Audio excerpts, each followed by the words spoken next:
আগামী ২০ জানুয়ারি যুক্তরাষ্ট্রের ৪৭তম প্রেসিডেন্ট হিসেবে দায়িত্ব নেবেন ডোনাল্ড ট্রাম্প।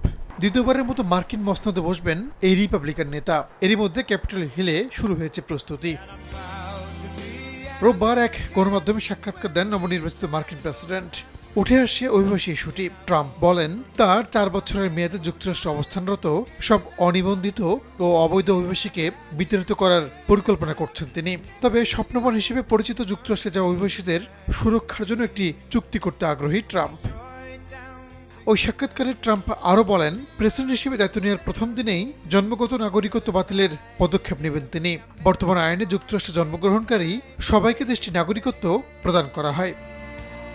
যুক্তরাষ্ট্রের বিভিন্ন গণমাধ্যম জানায়, ট্রাম্প দায়িত্ব নেওয়ার পর অবৈধ অভিবাসনকে জাতীয় জরুরি অবস্থা ঘোষণা করতে পারেন।